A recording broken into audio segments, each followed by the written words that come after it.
Olá, a tão falada janela de meio de ano, né? A janela do meio da temporada se encerrou, né? Ela se encerrou justamente no final da noite, né, do dia 2 de agosto, né, da quarta-feira, né, 2 de agosto de 2023. Portanto, agora as equipes só poderão, durante o mês de agosto, contratar jogadores que estão sem contratos, ou seja, aqueles jogadores que estão sem clube, né? Então, dificilmente vai alguma equipe poder garimpar atletas de alto nível. Porque se o atleta está sem equipe, né, claro que há as exceções, há ainda as exceções, mas dificilmente o atleta que está sem equipe, que está sem contrato, né, janela dos Emirados, Catar, a Saudita a todo vapor, a janela americana, a janela europeia aberta, e o jogador esteja desempregado, é porque é claro, com as exceções, é um jogador que não tem agradado aí muitos mercados. Então vamos lá. Né? O Bahia, que aguardava, né, o torcedor aguardava muito ansioso por essa janela, para o Grupo City melhorar, qualificar ainda mais o elenco. Né? O Bahia foi a terceira equipe que mais gastou dinheiro. Né? O Bahia trouxe Gilberto, lateral de 30 anos, estava no Benfica, e assina com o Tricolor até o final de 2026. Camilo Cândido, do Uruguai, de 28 anos, estava no Nacional, e agora fechou com o Bahia, né? O vínculo vai até 2024, ou seja, um ano, né? Um ano de contrato. Rafael Ratão, atacante de 27 anos, estava no Toulouse, da França, né? E ele vai até 2026 com o Bahia. Adriel, goleiro do Grêmio, né? Goleiro reserva do Grêmio, chega para reforçar o gol. O Bahia precisava, né? O Danilo Fernandes, desde que se lesionou, tem sido desfalque, voltou a jogar, mas teve uma nova lesão.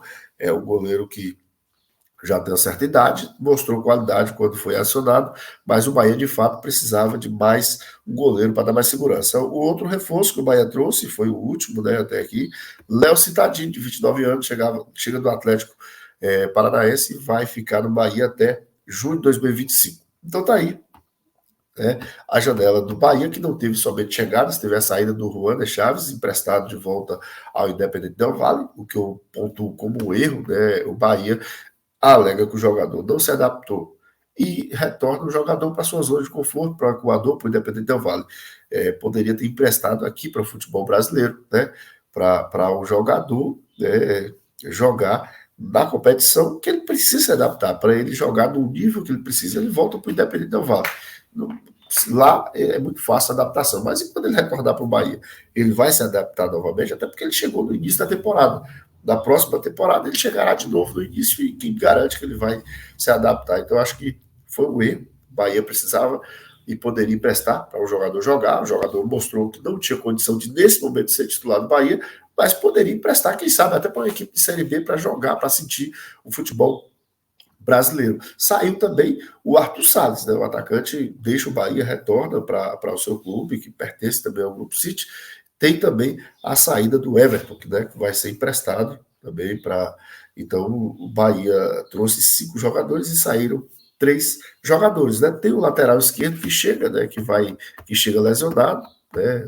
Vem do futebol europeu, mas possivelmente só na próxima temporada, então a gente nem pode contar como reforço, né, como mais uma chegada do Esporte Clube Bahia. Mas eu queria saber de você, você gostou da janela de meio do ano do Bahia? Né? A expectativa, né, do torcedor do Bahia era que o time qualificasse o elenco. Observando os nomes, né, assim, as possibilidades, acredito que o Bahia eleva o seu patamar, porque o Adriel, para mim, é melhor do que o Klaus, né? O Ratão, para mim, é melhor do que o Everaldo e do que o Bigode, então acho que vai somar. O Camilo Canto, né, a gente acredita que irá render mais do que o Chaves, e o Gilberto, a gente já conhece muito mais, né?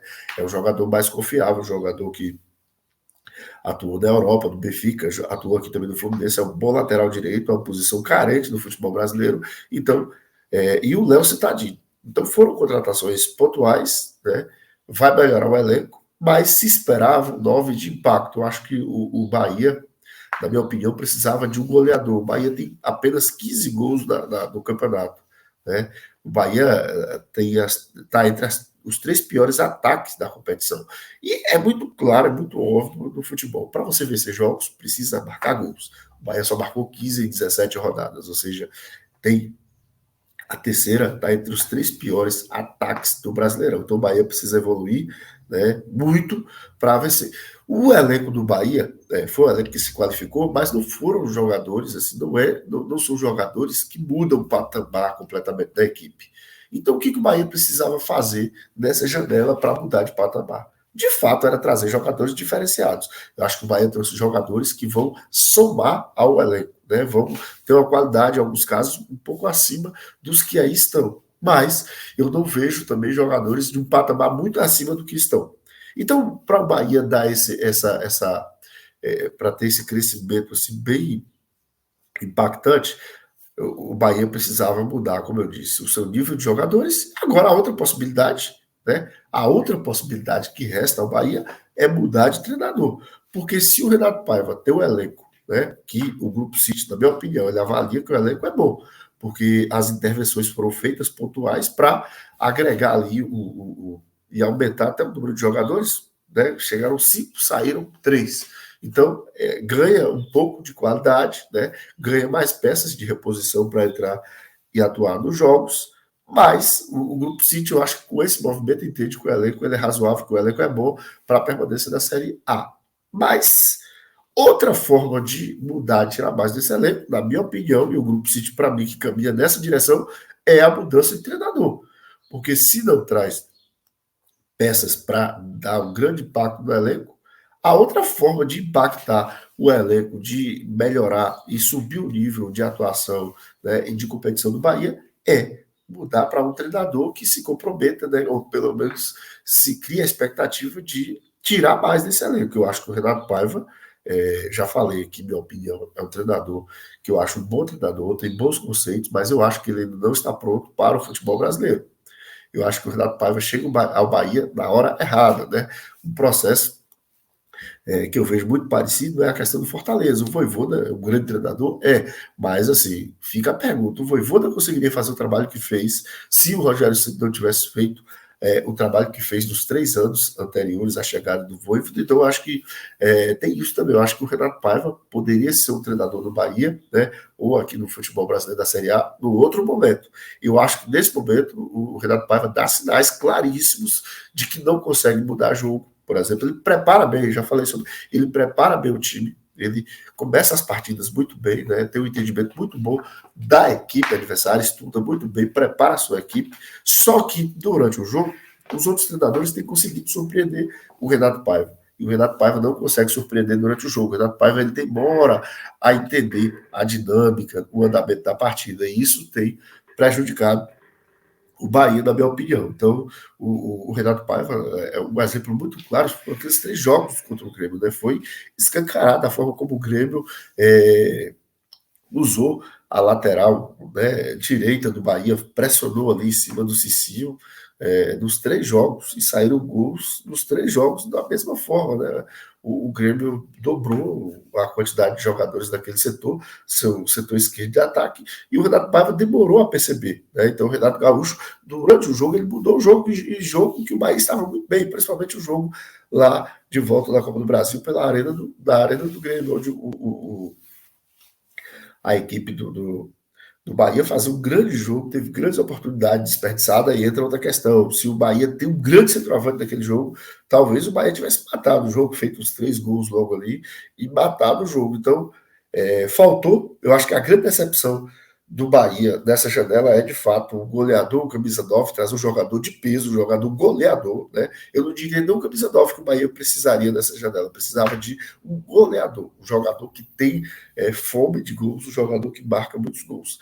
E a outra interpretação que eu tenho é que o Bahia, na minha opinião, entende que o elenco é bom, e aí das duas, uma, ou vai dar oportunidades ao Renato Paiva, ou o Bahia já estuda nos bastidores uma mudança de treinador. Porque é a outra forma que tem de subir o time de patamar. Se o elenco não pode ser mais mudado, agora a forma do Bahia subir de patamar é de treinador. Então vamos aguardar os próximos passos, né, de movimentação do Bahia. De repente, a gente não sabe, a gente não tem informação, o Bahia pode estar estudando a mudança de comando técnico da sua equipe e mudar de patamar na temporada. Porque nesse ritmo, nesse nível de atuação que o Bahia está tendo, o Bahia corre sérios riscos de voltar para a Série B. Nós somos do canal 2x1 Aqui Não Tem Empate, deixe seu like, se você não é inscrito, se inscreva, né? E muito obrigado pela sua paciência. Até o nosso próximo vídeo.